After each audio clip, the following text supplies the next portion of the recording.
ಸಂಪುಟ ಪುನರಚನೆ ಹೈಕಮಾಂಡ್ ನಿರ್ಧಾರ ಮಾಡುತ್ತೆ. ನಾಯಕತ್ವ ಎಐಸಿಸಿ ನಿರ್ಧಾರ ಮಾಡುತ್ತೆ. ದೆಹಲಿಯಲ್ಲಿ ಸಚಿವ ಆರ್.ಬಿ. ತಿಮ್ಮಾಪುರ್ ಹೇಳಿಕೆಯನ್ನ ಕೊಡ್ತಾ ಇದ್ದಾರೆ.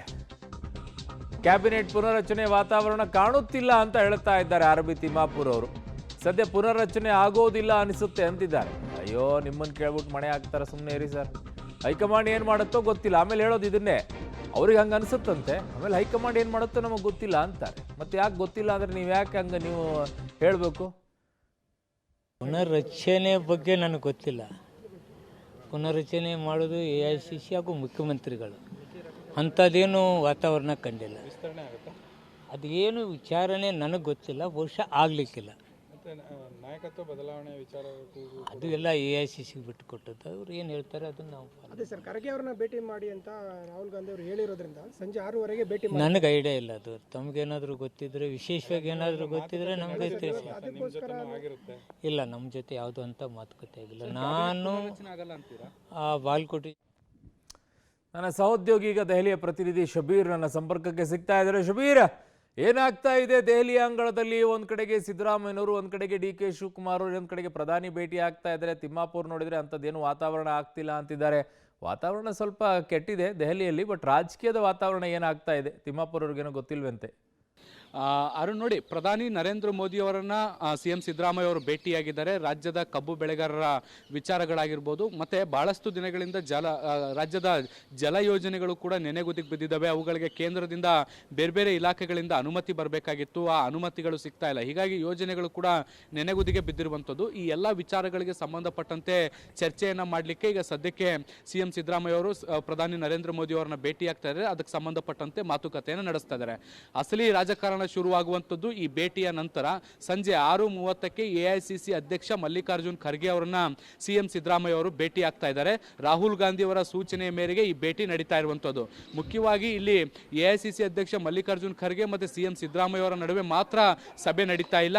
ಈ ಸಭೆಗೆ ಎಐಸಿಸಿಯ ಸಂಘಟನಾ ಪ್ರಧಾನ ಕಾರ್ಯದರ್ಶಿಯಾಗಿರುವಂಥ KC ವೇಣುಗೋಪಾಲ್ ಮತ್ತು ರಾಜ್ಯ ಕಾಂಗ್ರೆಸ್ ಉಸ್ತುವಾರಿ ರಣದೀಪ್ ಸುರ್ಜೇವಾಲಾ ಕೂಡ ಬರುವಂಥ ಸಾಧ್ಯತೆಗಳಿದೆ ಅಂತ ಹೇಳಲಾಗ್ತಾ ಇದೆ. ಸೊ ಹೀಗಾಗಿ ಇದೊಂದು ಹೈ ವೋಲ್ಟೇಜ್ ಮೀಟಿಂಗ್ ಅಂತಲೂ ಕೂಡ ನಾವು ಕನ್ಸಿಡರ್ ಮಾಡ್ಬೋದು.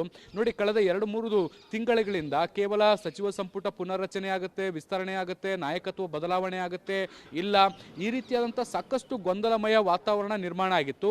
ಅವೆಲ್ಲವಕ್ಕೂ ಕೂಡ ಈಗ ತಾರ್ಕಿಕವಾಗಿ ಒಂದು ಉತ್ತರ ಸಿಗುವಂಥ ಸನ್ನಿವೇಶಗಳು ನಿರ್ಮಾಣ ಆಗ್ತಾ ಇದೆ. ದೆಹಲಿಯಲ್ಲಿ ಈಗ CM ಸಿದ್ದರಾಮಯ್ಯ ಅವರು ಸಚಿವ ಸಂಪುಟ ಪುನರ್ರಚನೆ ಮಾಡಬೇಕು, ಅಟ್ಲೀಸ್ಟ್ ವಿಸ್ತರಣೆಯನ್ನಾದರೂ ಮಾಡಬೇಕು. ಆ ಮೂಲಕ ತಾವೇ ಮುಂದೆ ಮುಖ್ಯಮಂತ್ರಿಯಾಗಿ ತಾವೇ ಮುಂದುವರಿತೀವಿ ಅನ್ನುವಂತಹ ಸಂದೇಶವನ್ನು ರವಾನೆ ಮಾಡಬೇಕು ಅನ್ನುವಂಥ ನಿಟ್ಟಿನಲ್ಲಿ ಸಾಕಷ್ಟು ಪ್ಲಾನಿಂಗ್ ಅನ್ನು ಮಾಡಿಕೊಂಡು ನಿರಂತರವಾದಂಥ ಎಫರ್ಟ್ಗಳನ್ನು ಹಾಕ್ತಿದ್ದಾರೆ. ಮೊನ್ನೆ ರಾಹುಲ್ ಗಾಂಧಿ ಅವರನ್ನ ಭೇಟಿಯಾಗಿ ಸಚಿವ ಸಂಪುಟ ವಿಸ್ತರಣೆಗೆ ಅನುಮತಿಯನ್ನು ಕೇಳಿದ್ರು. ಇವತ್ತು ಕೂಡ ಅದೇ ಪ್ರಪೋಸಲ್ ಅನ್ನು ಇಟ್ಕೊಂಡು ಖರ್ಗೆ ಅವರನ್ನ ಕೂಡ ಭೇಟಿ ಆಗ್ತಾರೆ. ಈ ಸಂದರ್ಭದಲ್ಲಿ ಕೇವಲ ವಿಸ್ತರಣೆಗೆ ಸೀಮಿತವಾಗಿರಬೇಕಾ ಅಥವಾ ಪುನರ್ರಚನೆಯೂ ಮಾಡಿಬಿಡ್ಬೇಕಾ ಅನ್ನುವಂಥ ನಿಟ್ಟಿನಲ್ಲಿ ಅವರಿಂದ ಸಲಹೆಗಳನ್ನು ಕೂಡ ಕೇಳುವಂಥ ಸಾಧ್ಯತೆಗಳನ್ನು ನಿರೀಕ್ಷೆ ಮಾಡ್ಬೋದು. ಕಳೆದ 4-5 ತಿಂಗಳ ಹಿಂದೆ ಹೈಕಮಾಂಡೇ ಖುದ್ದು ಹೇಳಿತ್ತು 2.5 ವರ್ಷಗಳಾದ ಬಳಿಕ ಇದಕ್ಕೆ ಸಂಬಂಧಪಟ್ಟಂತೆ ಚರ್ಚೆ ಮಾಡೋಣ ಅಂತ. ಸೊ ಆ ಒಂದು ಮಾತನ್ನು ಕೂಡ ಸಿದ್ದರಾಮಯ್ಯ ಅವರು ಈಗ ಹೈಕಮಾಂಡ್ಗೆ ನೆನಪಿಸ್ತಾ ಇದ್ದಾರೆ.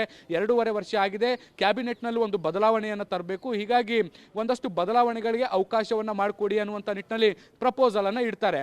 ಆದರೆ ಈ ನಡುವೆ ಹೈಕಮಾಂಡ್ ಈ ಪ್ರಪೋಸಲ್ ಅನ್ನು ಅಕ್ಸೆಪ್ಟ್ ಮಾಡುತ್ತಾ ರಿಜೆಕ್ಟ್ ಮಾಡುತ್ತಾ ಅನ್ನುವಂಥ ಪ್ರಶ್ನೆ ಇದೆ. ಯಾಕೆಂದ್ರೆ ಮತ್ತೊಂದು ಕಡೆ CM ಸಿದ್ದರಾಮಯ್ಯ ಅವರು ಭೇಟಿ ಆಗೋಕ್ಕಿಂತ ಮುಂಚೆಯೇ DCM ಡಿ.ಕೆ. ಶಿವಕುಮಾರ್ ಅವರು ಖರ್ಗೆ ಅವರನ್ನ ಭೇಟಿಯಾಗಿ ನಿನ್ನೆ ರಾತ್ರಿ ಸುದೀರ್ಘ 45 ನಿಮಿಷಗಳ ಕಾಲ ಚರ್ಚೆಯನ್ನ ಮಾಡಿದ್ದಾರೆ. ಇದಕ್ಕೆ ಸಂಬಂಧಪಟ್ಟಂತೆ ಮಾತುಕತೆಯನ್ನು ಮಾಡಿದ್ದಾರೆ. ಅವರ ಮಾಹಿತಿ ಅವರ ಮಾತು ಒಂದೇ ಆಗಿರುವಂಥದ್ದು, ನಾಯಕತ್ವ ಅಥವಾ CM ಬದಲಾವಣೆ ವಿಚಾರಕ್ಕೆ ಸಂಬಂಧಪಟ್ಟಂತೆ ಹೈಕಮಾಂಡ್ನ ನಿಲುವೇನು ಅನ್ನುವಂಥದ್ದನ್ನ ಮೊದಲು ಸ್ಪಷ್ಟಪಡಿಸಿ ಆಮೇಲೆ ಕ್ಯಾಬಿನೆಟ್ ಪುನರ್ರಚನೆ ಅಥವಾ ವಿಸ್ತರಣೆ ಬಗ್ಗೆ ನಿರ್ಧಾರ ಮಾಡಿ ಅಂತ ಹೇಳಿದ್ದಾರೆ. ಸೊ ಒಂದು ರೀತಿ ಹೈಕಮಾಂಡಿಗೆ ಇಕ್ಕಟ್ಟಿನಲ್ಲಿ ಸಿಲುಕೊಂಡಿದೆ. ಎರಡೂ ಕಡೆ ಅಭಿಪ್ರಾಯ ಕೇಳಿದ ಬಳಿಕ ಹೈಕಮಾಂಡ್ ಏನು ನಿರ್ಧಾರ ತೆಗೆದುಕೊಳ್ಳುತ್ತೆ ಅನ್ನುವಂಥದ್ದನ್ನ ಕಾದು ನೋಡಬೇಕಾಗುತ್ತೆ.